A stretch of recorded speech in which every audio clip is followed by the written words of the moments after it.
Shalom, Bapak Ibu dan saudara-saudariku yang terkasih berkah dalam. Pada kesempatan kali ini kita akan membahas dan mengulas tentang karunia pengertian. Karunia pengertian adalah sebuah karunia yang dianugerahkan oleh Roh Kudus kepada seseorang supaya seseorang tersebut boleh memahami dan memiliki pengertian yang benar tentang Allah. Sebagaimana tertulis di Ibrani 12 ayat 5 sampai 10, di sana ditulis bahwa sesungguhnya Allah itu mengajar dan mendidik setiap anak-anak kesayangannya.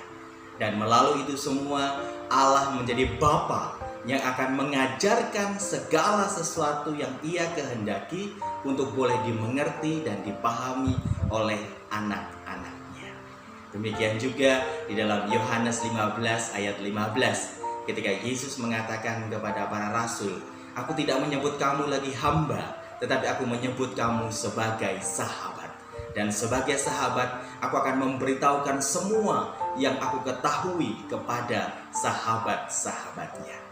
Dengan demikian, jika kita memiliki karunia pengertian ini yang dianugerahkan oleh Roh Kudus, maka secara bertahap, secara perlahan namun pasti dalam seluruh proses perjalanan hidup kita akan mulai mengalami sebuah pengertian yang benar tentang Allah. Contoh konkretnya adalah sebagaimana yang saya alami bersama dengan banyak sahabat-sahabat yang lain, bahwa ternyata kalau kita boleh mengakui dengan jujur dan rendah hati, ketika kita membaca seluruh isi kitab suci ini, terus terang saja tidak mudah bagi kita untuk mengerti setiap makna, baik itu dari kalimat-kalimat maupun dari perikop-perikop yang ada di dalam kitab suci ini. Betul?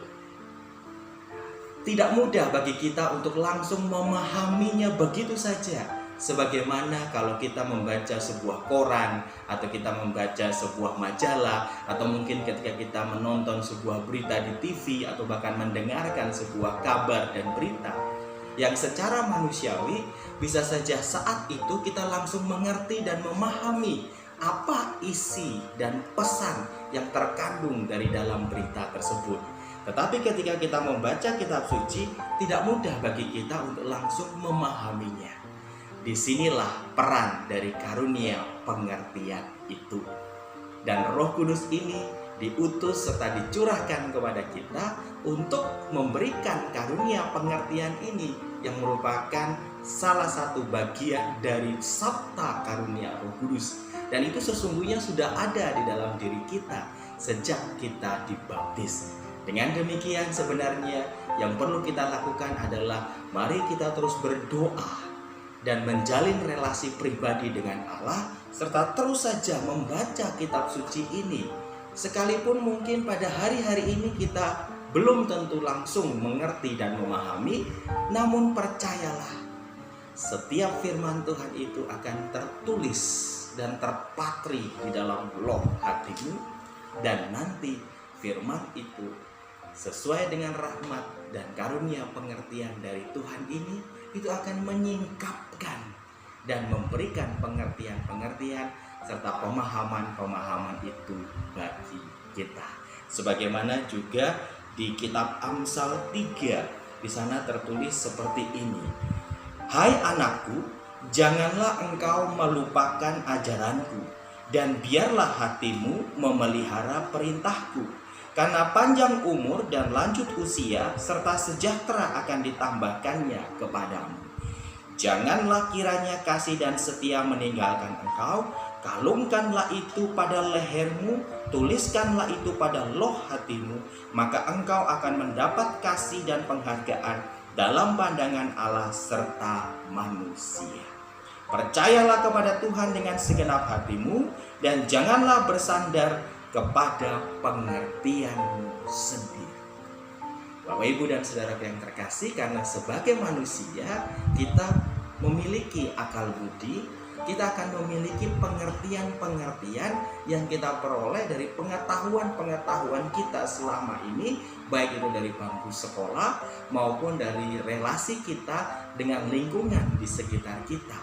Dan pengetahuan atau pengertian itu kadang cukup mendominasi apa yang kita pahami dan kita jadikan sebagai pegangan atau acuan.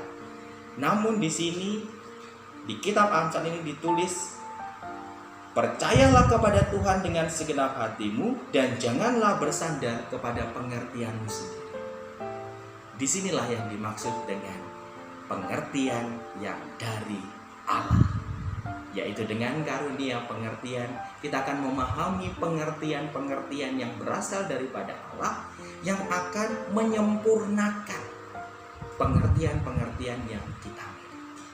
Sehingga prakteknya dalam kehidupan sehari-hari seseorang itu bisa secara langsung maupun tidak akhirnya memahami pengajaran-pengajaran yang ada di dalam kitab suci. Bahkan seringkali ayat-ayat di dalam kitab suci atau pesan-pesan di dalam kitab suci itu jadi rema di dalam dirinya. Dan ketika ada sebuah masalah yang ia hadapi, ketika ada sebuah persoalan yang mungkin sedang ia pergumulkan, disitulah rema ini muncul. Dan karunia pengertian akan menyingkapkan, membuka bahkan hal-hal yang terselubung sekalipun, sehingga kita dapat mengerti apa yang menjadi kehendak Allah, apa yang menjadi kerinduan Allah, dan apa yang Allah kehendaki bagi kita untuk kita pahami dan kita lakukan bersama dengannya. Nah, yang menarik, jika seseorang memiliki karunia pengertian ini dan karunia pengertian ini sungguh-sungguh sejati dan dewasa, maka pribadi tersebut tidak akan jatuh pada sebuah kesombongan bahwa ia telah mengetahui dan mengerti semuanya. Namun ia akan selalu mau belajar dan terus memperdalam setiap pengertian-pengertian yang ia pahami maupun yang Roh Kudus karuniakan kepadanya. Ia akan berusaha mendengarkan apa yang diungkapkan oleh pembimbing rohaninya maupun hierarki gereja pada umumnya, serta ia juga akan mencoba untuk belajar dari setiap ajaran-ajaran gereja.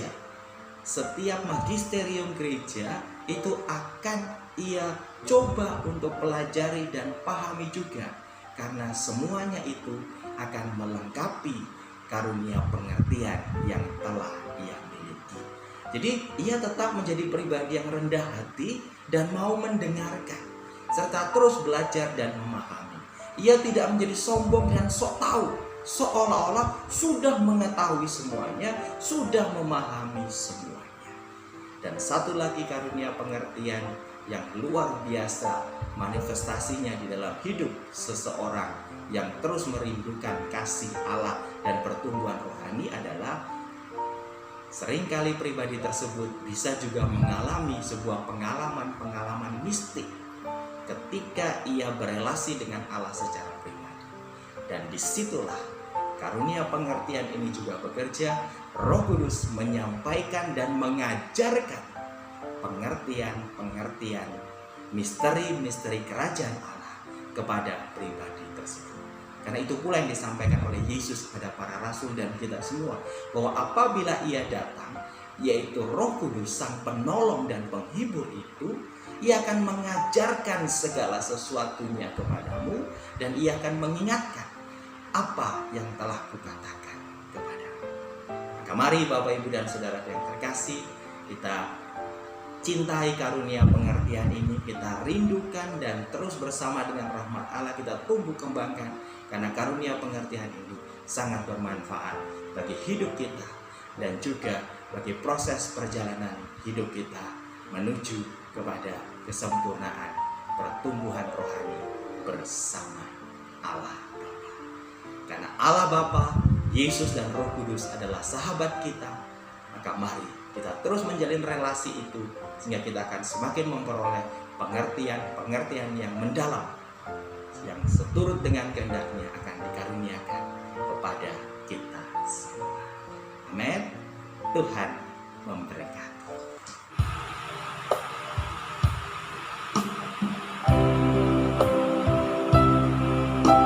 Sesuatu yang yang terjadi di dalam hidup kita, semua atas seizin Tuhan. Mari kita tanamkan percaya yang sungguh hanya kepada Tuhan, karena waktu Tuhan pasti waktu yang terbaik buat kita. Tuhan akan memampukan kita untuk berjalan bersama Dia.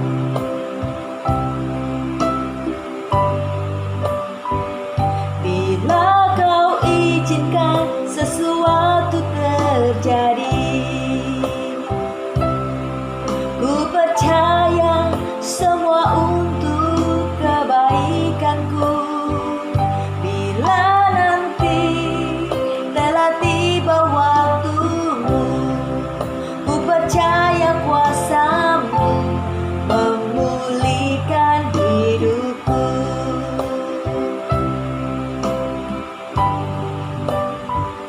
Bila Kau izinkan sesuatu terjadi, ku percaya semua untuk kebaikanku. Bila nanti telah tiba waktumu, ku percaya kuasa-Mu memulihkan hidupku. Waktu Tuhan pasti yang terbaik, walau kadang tak mudah dimengerti. Lewati cobaan, ku tetap percaya waktu Tuhan pasti yang terbaik.